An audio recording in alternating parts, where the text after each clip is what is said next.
Amém, irmãos. Deixem aberto aí no Deuteronômio 24, 17 e 18. Eu quero só fazer uma breve retrospectiva da história bíblica, mas não entendendo a história, mas entendendo o ser humano que Deus está gerando desde o início dos tempos. E para que a gente possa, quando chegar aqui na leitura desse texto, a gente entender em que lugar da história, da formação desse homem, da formação desse ser humano, essa palavra de Moisés, que foi Moisés que escreveu o Deuteronômio, traz para nós. Amém? Então, todo mundo lembra aí da história de Abraão, dos patriarcas. Então, Abraão vai e gera, além de Ismael, Isaac, né? Vem essa descendência até Jacó, e Jacó dá à luz a 12 filhos. Dentre eles, um deles, José. Todo mundo está conseguindo acompanhar, né? Então, José, que é essa história que todo mundo conhece, ele é vendido pelos seus irmãos e é vendido para alguém do Egito. Então, José vai morar no Egito e naquele lugar ali ele começa a ascender, começa a morar na casa de alguém importante para o faraó, até que ele cai nas graças do faraó. E assim que ele cai nas graças do faraó, ele tem um encontro com seus irmãos que passavam fome na sua terra e vão até o Egito em busca de alimento. Então José tem um encontro com seus irmãos e a partir daquele momento ele é capaz de dar alimento aos seus irmãos e até que ao final do tempo da vida do seu pai, ele traz todos os seus irmãos e o seu pai para morar com ele no Egito. E é aí que os israelitas passam a morar no Egito. Amém? Até aqui todo mundo conseguiu acompanhar? Então, beleza. Então, é aí que os israelitas começam a morar por Egito. E por que eu estou falando isso? Para a gente entender que os israelitas não foram levados ao Egito apenas como escravo, como a gente entende.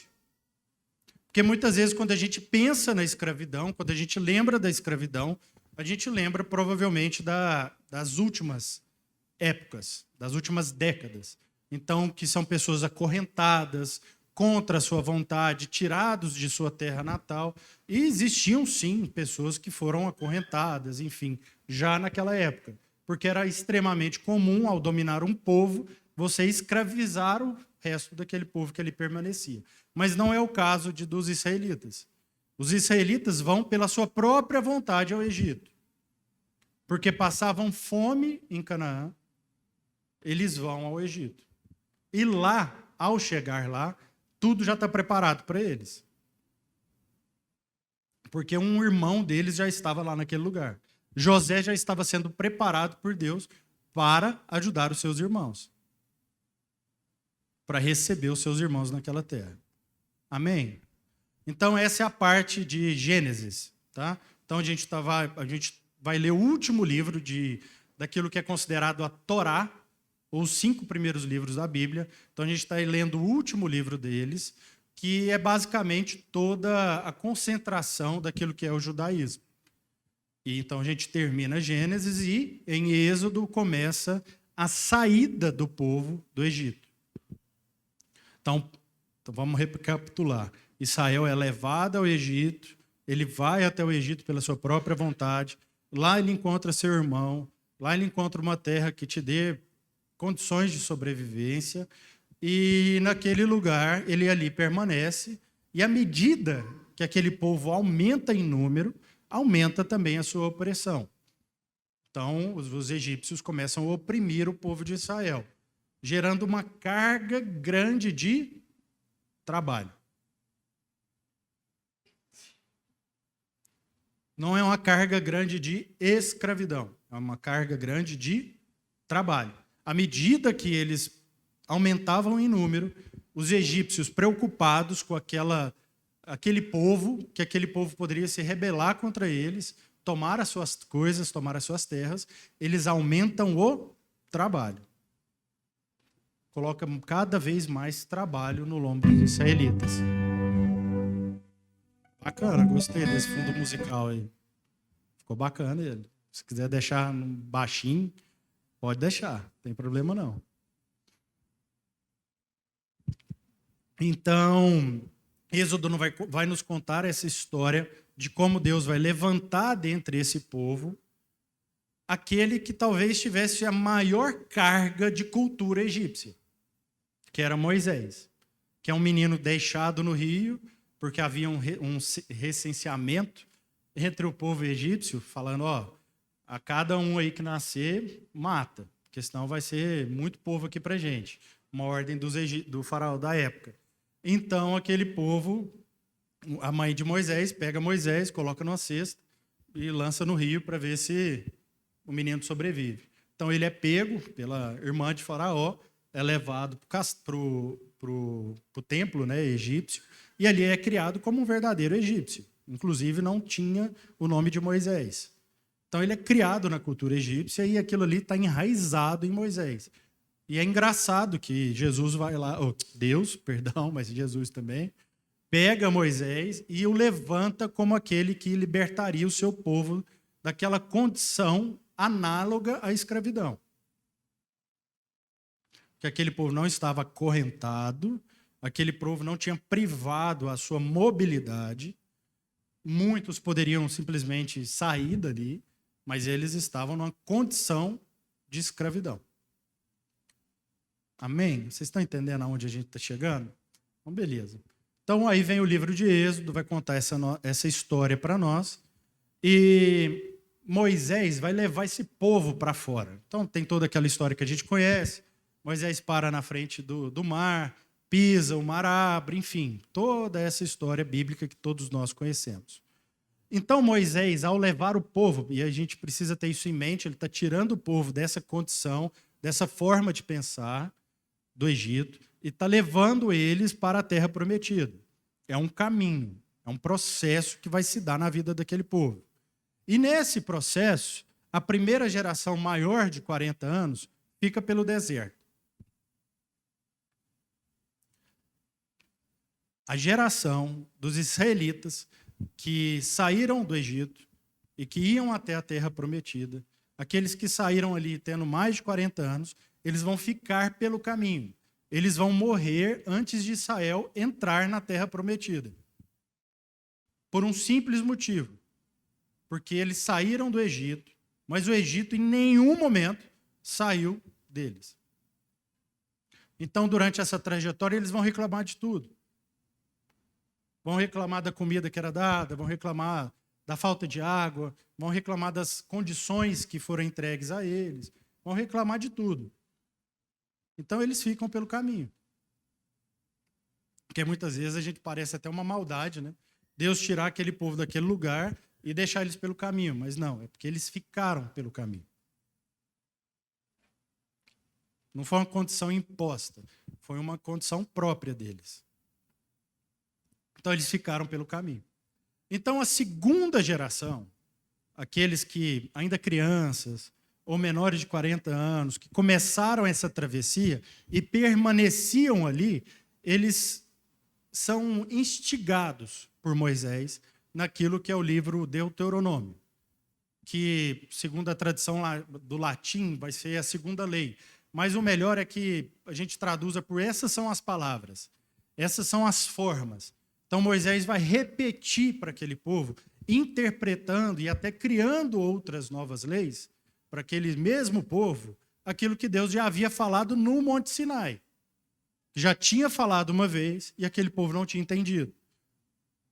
Naquele que é os 10 mandamentos, né, que Moisés sobe, escreve na pedra, volta, e aquele povo não entende. Moisés quebra a pedra, sobe, escreve de novo, e aquele povo continua não entendendo nada.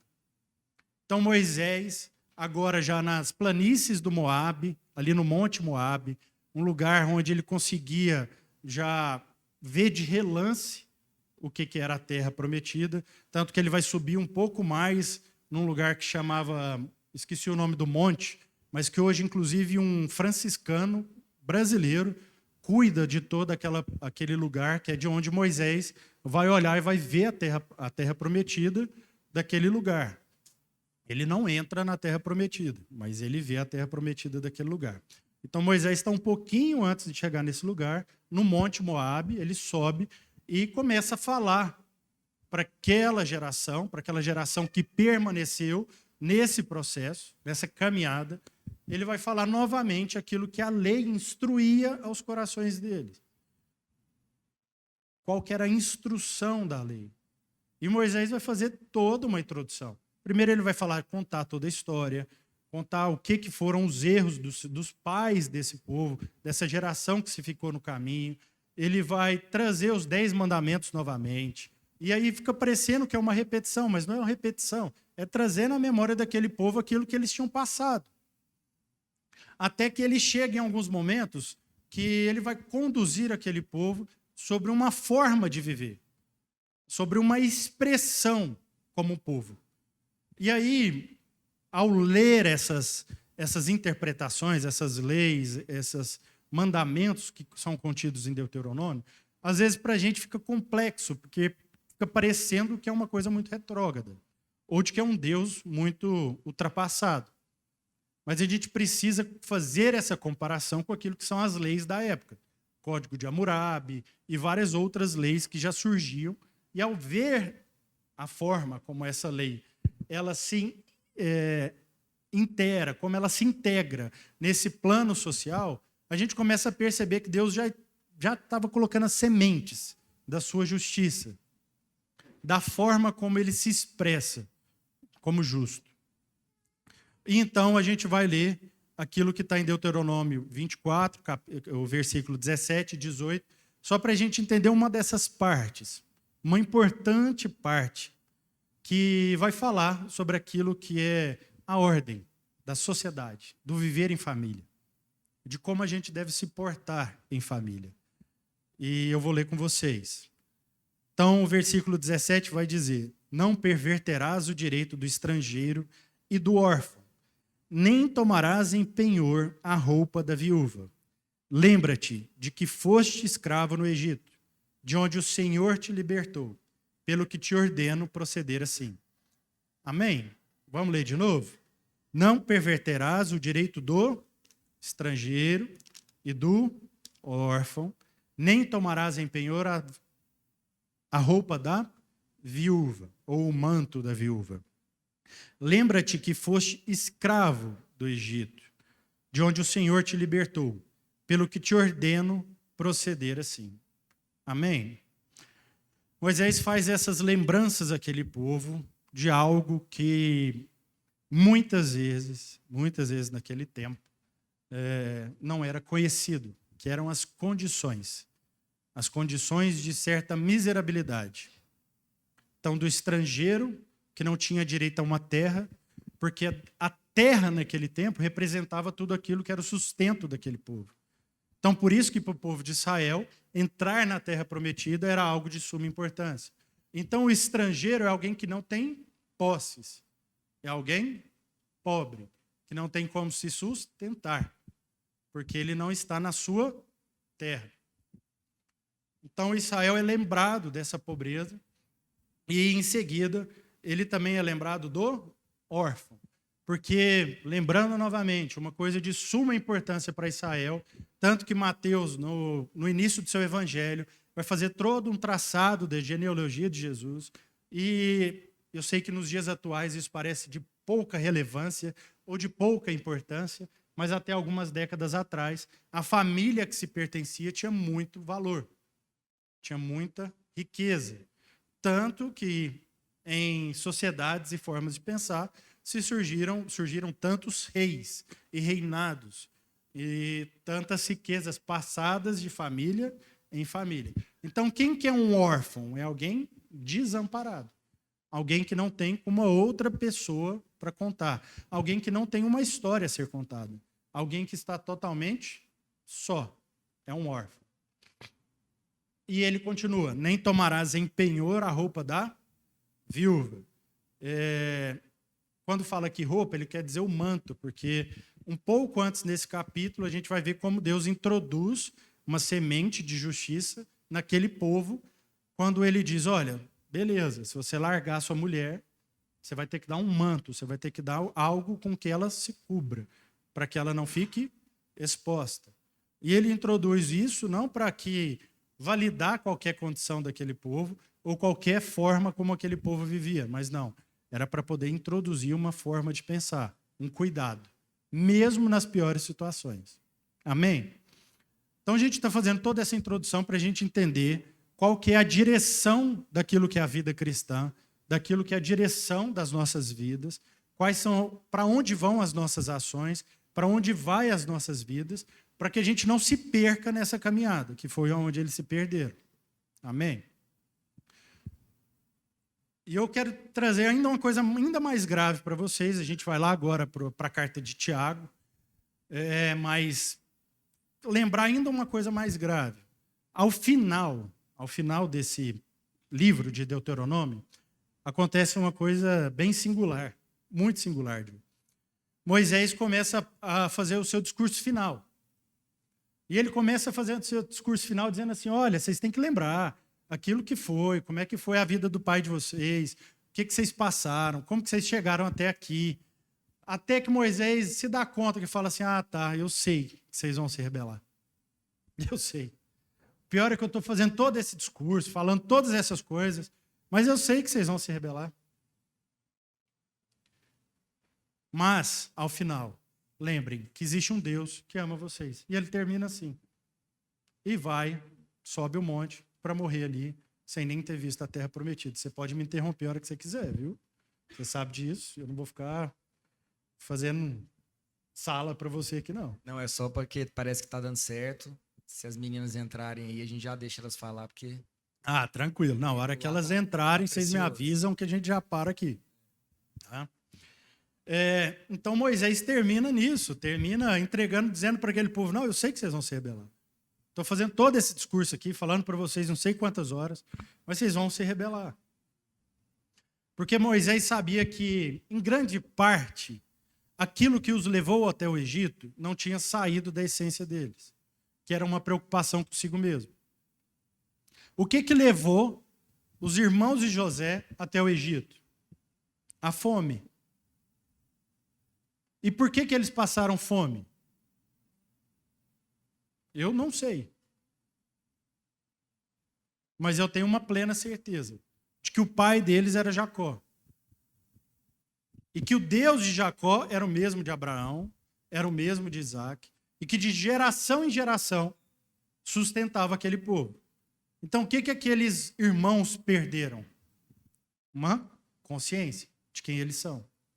Porque se eles soubessem que eles são filhos de Jacó, que é filho de Isaac, que é filho de Abraão, e de que sobre esse povo Deus disse uma promessa. Sê tu uma bênção para todas as famílias da terra, porque eu já te abençoei. Já havia uma promessa sobre aquele povo, sobre Israel, de que eles já foram abençoados com tudo. Não é com alguma coisa, é com tudo. Para que eles fossem uma bênção para aquela terra. Então, aqueles irmãos de José perderam essa consciência. E aquele povo que está sendo transportado do Egito, do reino das trevas, para o reino da luz, eles continuam em escuridão. Porque eles não enxergaram uma coisa. Que aquilo que Deus estava fazendo na história não era sobre o que Deus podia fazer por eles, mas era através deles. Aquele povo não tinha entendido ainda que Deus não estava ali tirando eles do Egito porque eles estavam numa condição de sofrimento. Não. A condição daquele povo era de orfandade, porque eles não conheciam quem era o seu pai. A condição daquele povo era de pobreza, porque eles eram estrangeiros naquela terra. E a condição daquele povo era de viúva, porque eles não tinham o seu marido.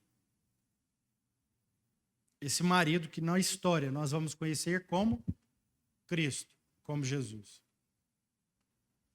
Então aquele povo estava nessa condição, que Deus agora diz para eles, olha, vocês que já foram assim, que já estiveram assim, já foram órfãos, que já foram miseráveis, vocês que já foram excluídos da sociedade, que é isso que as viúvas muitas vezes eram. Vocês, lembrem-se disso, que foi eu que os tirei desse lugar. Para os levar para onde? Para que, tendo abençoado vocês, agora vocês sejam bênção para toda a terra, para todas as famílias. Amém? Então, aí quero ir lá para Tiago, antes de passar a palavra aqui para o Diogo, para a gente, obviamente, conversar mais sobre isso, que eu entendo que conhecimento compartilhado é aquilo que vira e gera verdadeira vida. Mas vamos lá, a carta de Tiago.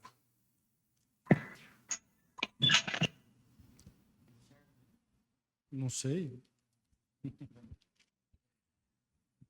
Não, tá tranquilo. Então, a carta de Tiago, primeiro capítulo. Tá? Primeiro capítulo da carta de Tiago. E nós vamos ler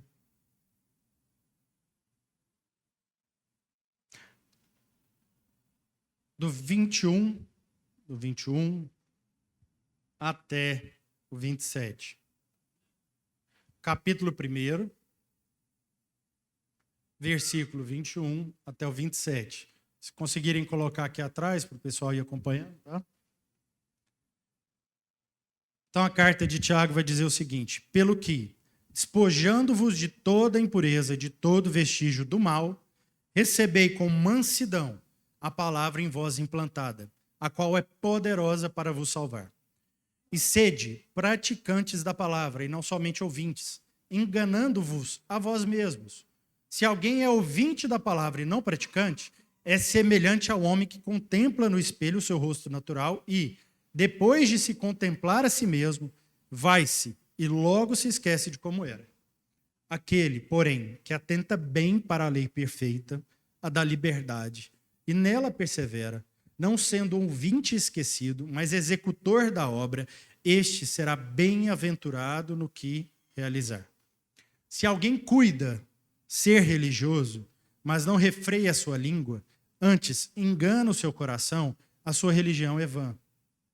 A religião pura e imaculada, irmãos, para com o nosso Deus e Pai é esta: visitar os órfãos e as viúvas nas suas aflições e guardar-se incontaminado do mundo. Amém? Então, Tiago, irmão de João, irmão de Jesus. Está entendendo? É irmão de Jesus. É um cara que andou 33 anos com Jesus. Ele não pegou lá no meio do caminho. Porque muitas vezes a gente acha que é o Tiago apóstolo. Não é. É o irmão de Jesus. Alguém que conhece profundamente Jesus. E muitas vezes a gente tem dificuldade de lidar com a carta de Tiago e prefere até recorrer às de Paulo, muitas vezes achando que elas são opostas. Mas não, elas são complementares. Porque Paulo vai muitas vezes falar de que a justificação é pela fé, e que é pela fé que a gente vive. E, de fato, é conhecendo a Deus, entendendo que somos filhos de Deus, que a gente entende quem nós somos e saímos de uma condição de orfandade. Mas é em Tiago que a gente vai compreender qual que é a expressão de quem nós somos. Então, ou seja, qual que é a imagem, a expressão viva daquilo que são as condições invisíveis, daquilo que são intrínsecos ao homem. Então, Tiago vai fazer toda essa carta tentando entregar à igreja primitiva essa consciência de que não adianta a gente falar, não adianta a gente vir ao culto todo domingo, não adianta a gente falar por aí que a gente é cristão, não adianta a gente professar hinos, conclamar hinos e dizer todas as coisas bonitas, se no final a gente não entender que se isso não for uma prática, uma praxis, uma vida vivida, não serve para nada. Ela é inútil. Ela é como um homem que olha no espelho, entendam isso o seguinte, é um homem que olha no espelho, vê quem é e volta para trás e se esquece de tudo que viu.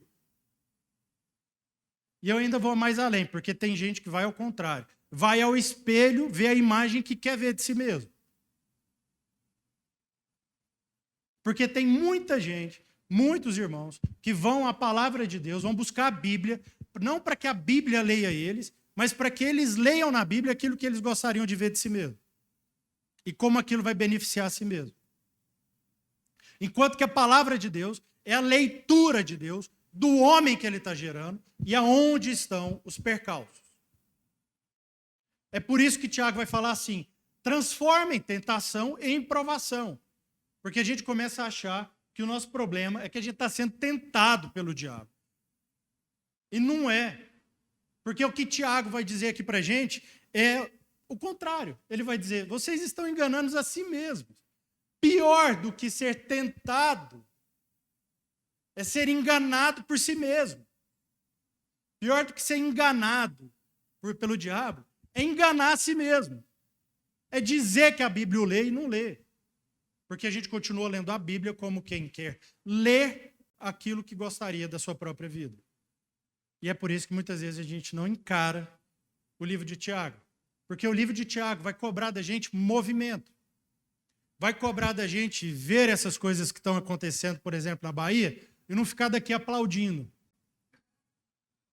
Mas ser um movimento também em favor deles. Como quer que seja, irmão.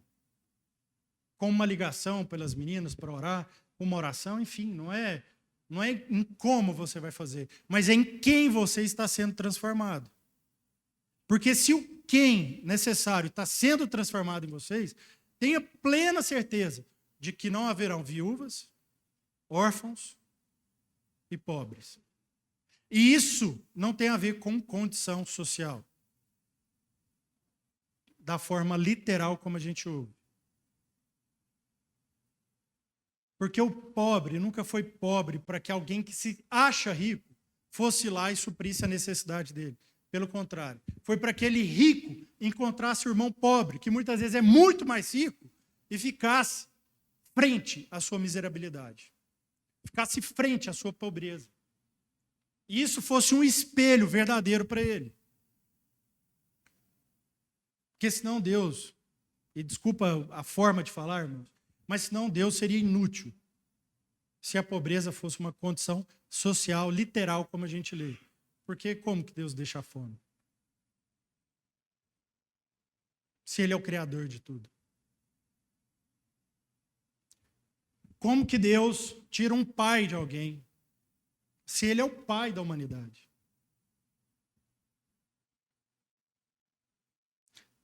E o pior é que essas questões que a gente está conversando, muitas vezes ficam no nosso intelecto, imperceptivelmente, porque nós queremos uma forma mais fácil de resolver as coisas, que não seja nós nos movendo para resolvê-las.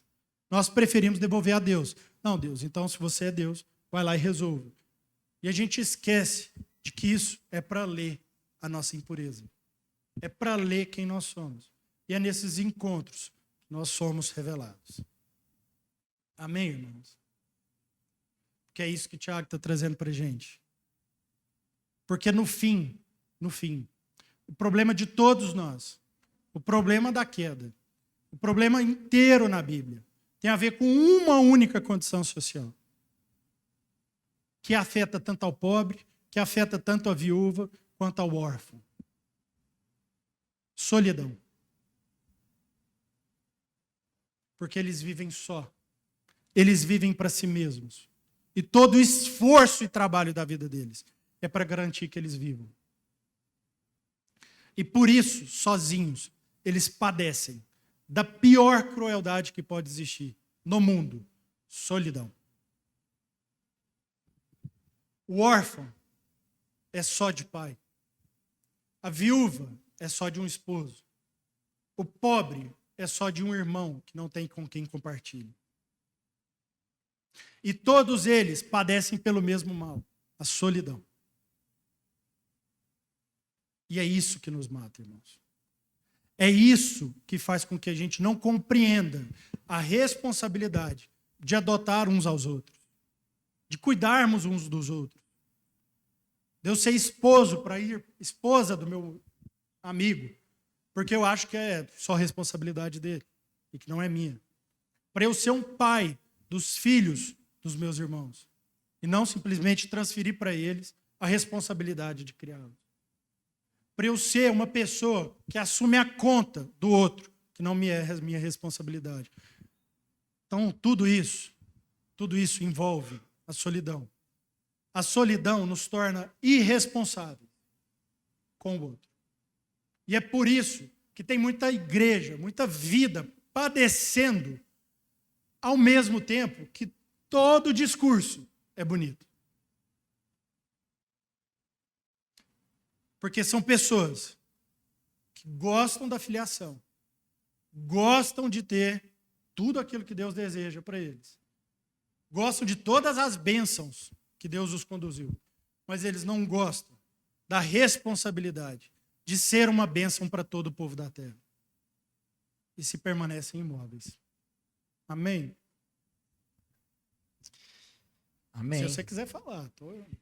Só para beber uma água aqui, que eu estou ficando até rouco. Acho que eu estou falando alto demais. Você não era assim, não. Quando você começou aqui, eu até dava umas piscadas ali. Tanto você falava baixinho, pai, agora o homem tá aquecido. Bom demais, meu irmão. Bom demais. Eu me alegro, assim, de ver essa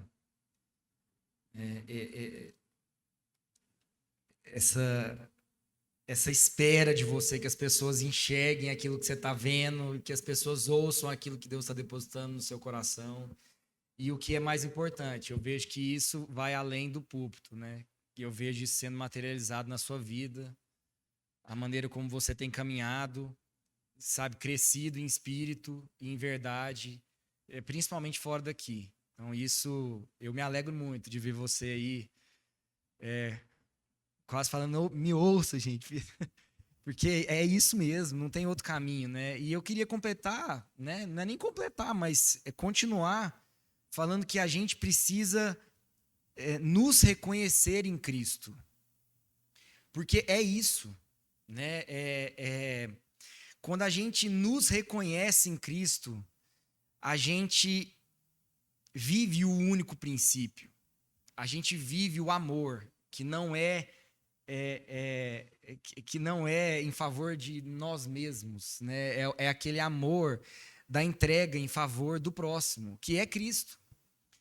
Todos nós precisamos nos reconhecer em Cristo, para que a gente possa ser luz nas trevas, para que a gente possa poder ter condições de amar aquilo que não nos agrada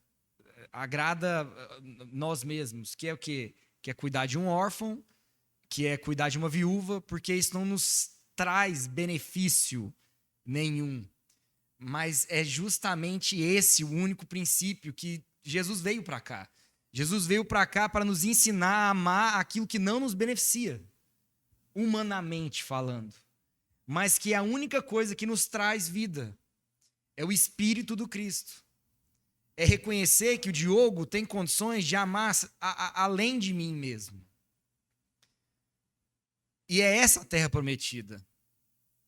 É a terra de poder entender que, sendo filhos de Deus, que sendo morada do Espírito Santo, eu tenho condições de que Cristo opere através de mim e transforme a minha vida, transformando a vida dos outros, da minha família.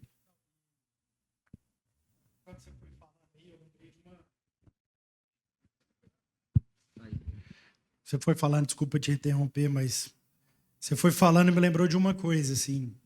Às vezes a gente acha que a gente vem para o culto, a gente lê a Bíblia para conhecer a Deus. Só que a gente não entendeu qual parte. Porque quando Jesus é perguntado do seu pai, quem é Deus, quem você é, Jesus em nenhum momento fala assim, não, ele é um Deus adorado por tantos, é o majestoso, o cara. Não, Jesus fala assim, você está me vendo? Você está me vendo, você está vendo meu pai. Você está me enxergando? Se você estiver me enxergando, você está vendo quem meu pai é. De uma forma muito bucólica, né? Mas olhou para o Miguel, olhou para mim. Viu nas expressões de quem o Miguel é, a expressão de quem eu sou. Isso é uma filiação. Então Jesus em nenhum momento devolveu para Deus quem ele era. Ele falou, eu sou. Tanto que quando os soldados, né, vão lá prender Jesus para matá-lo, Jesus não vira e fala assim, não, porque meu pai é assim, assim, assado. Eu falo, não, eu sou. Sou eu que vocês buscam? Eu sou. A responsabilidade é minha. Sou eu mesmo.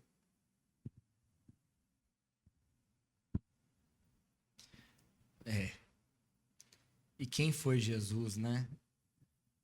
Se a gente, é simples, se a gente pegar a caminhada de Jesus, os ensinamentos de Jesus, isso basta para quebrar tanta coisa que está sendo dita por aí, sabe? Assim, dá vontade de chorar, porque o evangelho que está sendo ensinado não é o evangelho de Jesus.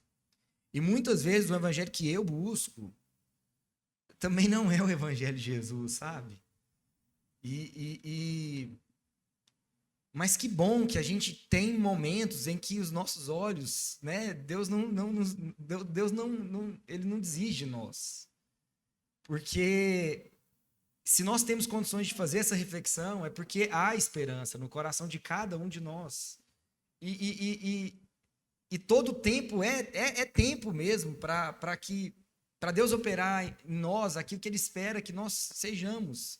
Pessoas capazes de olhar fora dos nossos próprios umbigos e enxergar os estrangeiros, os órfãos, as viúvas, que muitas vezes podem ser os nossos filhos, que podem ser a nossa esposa, e que podem ser as pessoas que não fazem parte dos nossos círculos de benefício próprio, né? Que são os meus amigos, que eu gosto de andar com eles, porque eu sei que eles cuidam de mim.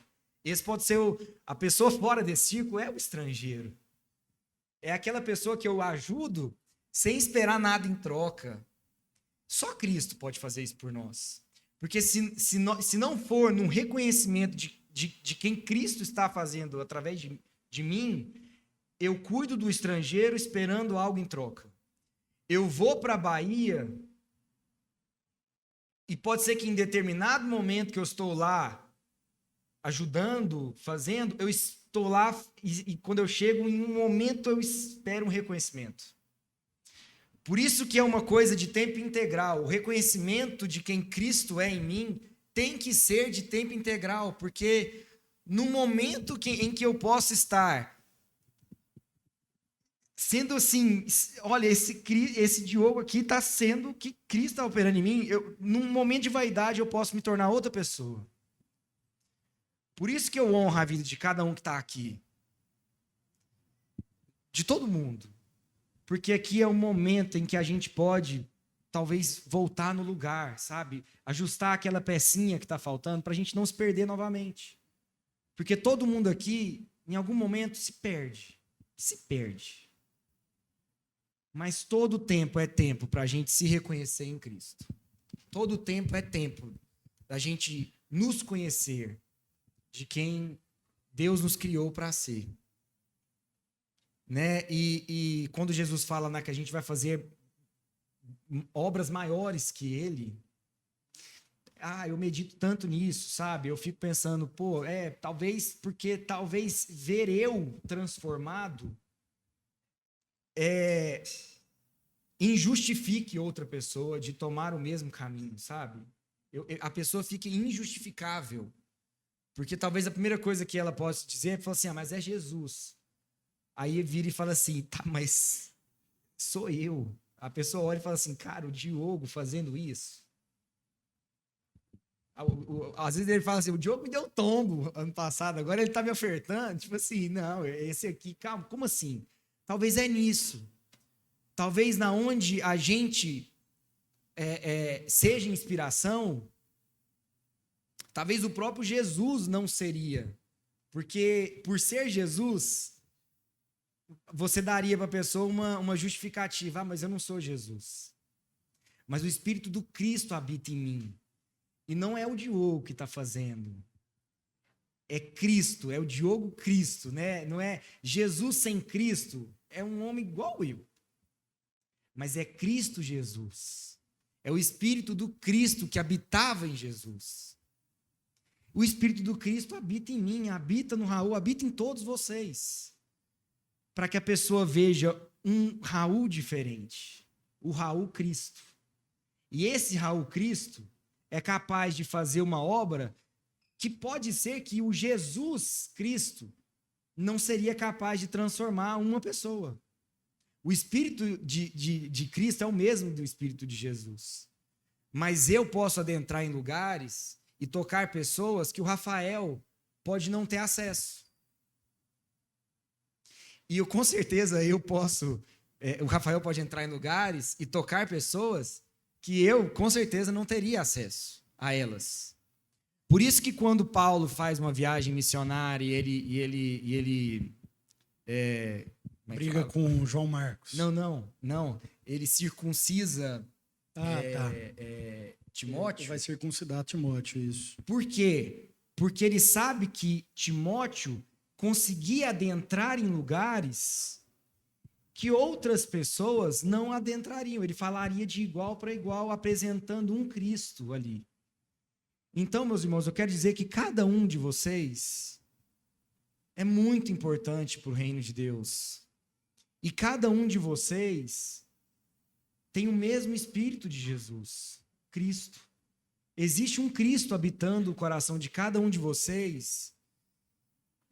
E eu garanto a vocês que tem muitos estrangeiros, tem muitos órfãos e tem muitas viúvas esperando o Espírito do Cristo ser revelado através da vida de cada um de vocês. Amém? É isso que eu queria. Amém, meu irmão. Grato a Deus. Conseguimos o vídeo que a Laura mandou? Tá, a gente vai passar vídeo aqui como testemunho aí, né, do que está sendo feito lá. Vamos, acho que é melhor sair da frente, né? Oi, família! Oi, família! Decidiu gravar um vídeo, porque a gente não teve como entrar no Zoom. A gente está aqui para testemunhar mesmo o privilégio que é estar aqui, vendo isso da ponta, né? Assim, as pessoas falam, nossa, que lindo você fazendo missão, mas assim, é muito melhor estar fazendo missão do que estar na casa da gente e passando férias. Pra gente é mesmo é delicioso estar aqui, pelo privilégio de servir a Deus com outros irmãos aqui, né, dessa cidade maravilhosa, mas também é um testemunho de muita dor. A gente está indo a alguns lugares onde é um cenário de guerra. Eu falei, né, que parece que é muita dor e quando você chega e vê a estrutura do cenário, é uma tristeza sem fim, mas quando você conversa com as pessoas, você vê que a esperança está nelas e que tudo que elas precisam de um encontro, elas precisam de serem encontradas com um abraço, com um beijo, com um toque de mão. E a gente leva frango, a gente leva roupa de cama, colchão, água, que são necessidades básicas que elas precisam, mas a gente também leva um abraço, você é amado, Deus não esqueceu de você. E pra gente é um privilégio estar aqui. Agora a Lari vai falar um pouquinho. Um beijo, família. É muito bom estar com vocês. Oi, família. Eu acho que de várias lições e aprendizados que a gente tira quando a gente está presencialmente, né, em missões, porque vocês também participam com a gente aqui, tanto em oração, quanto em ajuda de recurso, no apoio. Eu acho que é observar mesmo a primeira receptividade dos irmãos aqui mesmo, nesse sentido de família, e entender que a gente pode fazer missão em todos os lugares que a gente estiver. E eu acho que o que eu vou levar também de tudo, assim, e se tivesse acontecendo com a gente aí, sabe? Nós estaríamos, assim, super abertos para receber, porque aqui os irmãos, assim, tiveram que hospedar várias pessoas de última hora, e a gente foi, assim, a gente está se sentindo até constrangida, sabe, da recepção deles, e um voluntário em cada casa, e cada família abriu suas portas, assim, com o coraçãozão aberto, entendendo que a gente veio para ajudar o povo dele, mas a gente está entendendo que a gente também faz parte nós também somos povo deles, sabe? Então, assim, essa sensação de família a gente está trazendo, e aqui eles são muito semelhantes a nós também, nesse sentido de tudo que a gente vive aí na Sal da Terra. A gente falou que tem uma Sal da Terra aqui também, porque somos a mesma família e não dependemos de denominações para nada. Então, assim, que vocês estejam, que vocês continuem participando com a gente nessa missão, porque a gente sente vocês aqui com a gente, não só financeiramente, mas também financeiramente, porque ainda tem várias demandas. Esse é só o comecinho do processo, assim, de todo o trabalho que tem que ser feito aqui. E tem sido maravilhoso, privilégio estar aqui. Obrigada, gente, por todo o apoio. Obrigada, gente. Vou deixar o Pix aí para vocês, se puderem contribuir além das orações e além do que já foi contribuído, vai ser muito bom. O recurso está sendo muito bem distribuído aqui. Um beijo. Amém. Consegue pôr o Pix aí lá da Casa da Vida, que é a igreja que está nos recebendo lá, né? Recebendo a Laura e a Larissa. para quem quiser contribuir financeiramente. Lembrando, né, isso é só uma parte. Né, em orações, quem sentir no coração de ir lá, enfim, tudo isso está à disposição da família. Amém? Queria pedir para minha esposa e a Maria, minha filha, minha mãe, virem aqui. Pedir para o Diogo orar por nós. Porque é com muita gratidão que a gente volta à nossa casa, né? Nós passamos aí algum tempo, alguns desafios lá em casa, né? Com a Maria principalmente, que esteve internada 12 dias na UTI e depois no quarto. Então nós queríamos agradecer a Deus pela vida dela, por ela estar conosco. Pode trazer dormindo, não tem problema não. Por isso que eu já pedi para minha mãe ajudar, porque aí você não fica brava comigo. Fala baixinho então, irmão. Fala baixinho. Não, é só porque já pedi para minha mãe vir comigo, porque aí qualquer coisa, se a Natália ficar brava, ela depois media. Amém?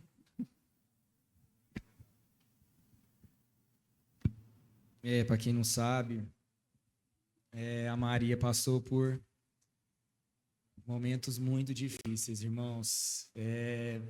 Nossa. Oh, meu Deus. Foi difícil, viu? Amém. Vem aqui vocês, por favor. Vamos ficar aqui do lado dessa família maravilhosa que eu amo tanto. Cadê a vovó?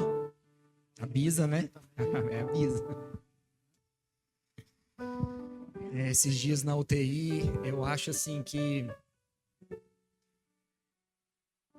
ressignificou muita coisa nessa casa, sabe? Eu acho que eles puderam, uma certeza que eles puderam ter foi na mão de Deus, apacentando o coração deles. E eu tenho certeza que eles nunca esqueceram que eles têm uma família enorme, que orou muito, que se preocupou muito pela casa deles. Vem cá, amor. Aqui do meu lado. Foi assim, eu sofri como se minha filha estivesse na UTI. E eu falei isso lá na fazenda, né? Ser família é ir muito além da corrente sanguínea, né? Ser família é você saber adotar, é você saber cuidar de órfãos e viúvas, e é saber fazer do estrangeiro um irmão. E aqui a gente tem uma excelente oportunidade de inspirar as pessoas a ir além dos nossos parentes e encontrar amigos mais chegados do que irmãos. E eu tenho certeza que essa família aqui tem muitos amigos mais chegados do que irmãos que vão poder adotá-los em qualquer circunstância, independente até da gente já saber que a gente será adotado quando mudar para cá, pro lado de cá. E eu queria honrar, né? Porque foi pela fé da sua casa que isso foi materializado. Foi por tudo aquilo que vocês plantaram que vocês estão vendo uma colheita de amor que foi derramada aí nesses dias difíceis. Mas ainda que a Maria estivesse lá, ela não estava sozinha. Amém? Pai, obrigado, Senhor, obrigado porque a tua misericórdia foi derramada através da tua graça na vida dessa família. Que o Senhor não saiu, né? Seus braços não saíram do colo da Maria em momento nenhum. E por mais difícil que foram esses dias nos revelaram teu amor. As crianças na UTI puderam conhecer um pai, pastorzão, que foi o Rafa, que curou muitas vidas lá. Então, por mais que houvesse trevas naquele lugar, o Filho de Deus foi revelado e a luz raiou nessas trevas.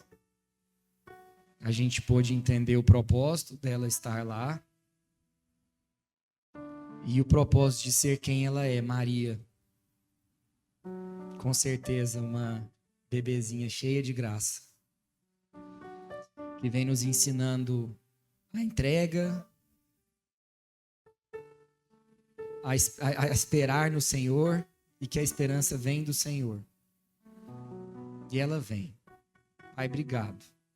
Obrigado porque o Senhor, nesses momentos, revela que a família é muito maior do que a gente imagina. E que mesmo que ela fosse pequena, essa pequena família entrega tudo que tem em favor do outro. Em nome de Jesus, Pai. Obrigado, Pai. Obrigado, nós estamos aqui para testemunhar que o Senhor é misericordioso e que o Senhor vem gerando uma família em nós. Que a gente possa mesmo reconhecer o Cristo que habita em nós, para que a gente possa ser parte e aumentar essa família, cada dia que passe. Em nome de Jesus. Amém. Não foi programado, tá? Eu não sabia que minha esposa viria com ela, mas é porque a gente não queria deixar de dar esse testemunho, né? Primeira vez que eu compartilhei aqui, eu acho que o Diogo lembra, uns 5 anos atrás, a hora que eu saí, desci aqui, eu encontrei um gordinho meio manco por aí, e ele só me falou uma coisa, e foi rápido, e já saiu andando assim, do nada, do que jeito, né? Falou, ó, a parte fácil já foi feita. Agora o difícil é isso passar na sua vida. Aquilo desde então tem sido um lema, né? Um leme para a nossa casa, para a gente entender o que é o Evangelho. E por isso que eu não quis deixar de honrar minha esposa, porque nos primeiros 2 dias de internação da UTI, quis Deus que eu não conseguisse estar com ela lá, ela ficou só. E foram os 2 piores dias da nossa filha, com certeza, de vê-la realmente desfalecendo. Mas assim que ela chegou em casa, que nesses dias na UTI a gente não podia dormir com ela, ela chegou e falou, gorda, eu entendi por que a gente está lá. Eu entendi, tem um menino ali, chama Felipe, e eu conversei muito com a mãe dele. E o Felipe está lá há tantos dias, assim, assado. E foi me contando a história desse menino que nasceu com uma condição que dificultava a vida dele, que já estava ali há muito tempo e precisava de esperança. E foi exatamente nesse momento que a nossa casa entendeu que aquilo ali estava acontecendo para que isso passasse em nós. Então, muitas vezes, a gente pede para Deus que Ele nos use, que Ele faça em nós a sua vontade, mas a gente não quer passar pela vontade de Deus. Que muitas vezes é passar pelos vales da vida. E graças a Deus que Ele nos conduziu àquele lugar. Que a gente teve um encontro com um menino maravilhoso, que foi o Felipe, um menino assim, estou só esperando ele sair de lá para a gente fazer um churrasco, comemorar junto. Vivemos momentos assim de cuidados de Deus fora do comum, para percebermos cada vez mais que é o viver em família que nos mantém juntos. E, então, eu queria agradecer. A hora que ela chegou, eu falei, olha, eu preciso agradecer, porque foi uma sensibilidade da minha esposa que nos devolveu a lembrar que nós estávamos ali para cuidar de viúvas, de órfãos e de pobres.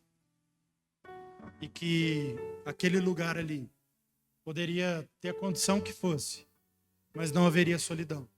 Que cada criança naquela UTI teria um pai, uma mãe ao lado. E que pior que fosse o sofrimento daquele povo de desamparo, ali eles não seriam desamparados. Então, graças a Deus que a vinda da Maria aí na nossa casa já nos conduziu a esse lugar, de ter essa consciência, de ter esses olhos, de ter essa sensibilidade. E é isso que eu queria clamar mesmo aos meus irmãos, porque eu sei que isso é a verdadeira riqueza dos nossos dias. Amém? Então, vamos colocar de pé para a gente orar por isso, para a gente poder ir também em paz. Pai amado, Pai querido, nós queremos nos colocar como família aqui nesse lugar, para abrir os nossos corações. O Senhor não veio essa manhã falar dos nossos erros, dos nossos acertos, daquilo que está errado nas nossas vidas, daquilo que não está certo, o que precisa ser mudado, enfim. Não é sobre isso, Pai. O Senhor veio simplesmente nos lembrar para que não sejamos omissos naquilo que é a nossa responsabilidade. Que o Senhor aqui nos colocou para sermos sal, luz dessa terra, para sermos verdadeiros luzeiros do caminho, para que os nossos pés possam iluminar aos outros, para servir como espelho aos nossos irmãos, para não esperar no irmão o Cristo que ele já deveria ver em nós, mas que nós sejamos o Cristo em favor dos nossos irmãos. Então, em nome de Cristo Jesus, Pai, passe em nós, seja através de nós, não nos deixe fora, Pai. É um privilégio do qual nós não queremos estar fora. Nós queremos ser a plena revelação do Senhor aqui neste lugar. Em nome de Cristo Jesus, custe o que custar, nos leve aonde nos levar, que estejamos sempre com o Senhor. Porque assim como Davi orou, pode acontecer qualquer coisa em nossa vida, mas pelo amor de Deus, não nos desampare, porque nós não queremos ser órfãos de um Pai vivo. Em nome de Cristo Jesus. É isso que te pedimos essa manhã. Amém e amém. Amém. Que o amor do Pai, que a graça do Filho e a comunhão do Espírito estejam conosco essa semana, irmãos. Em nome de Jesus. Amém.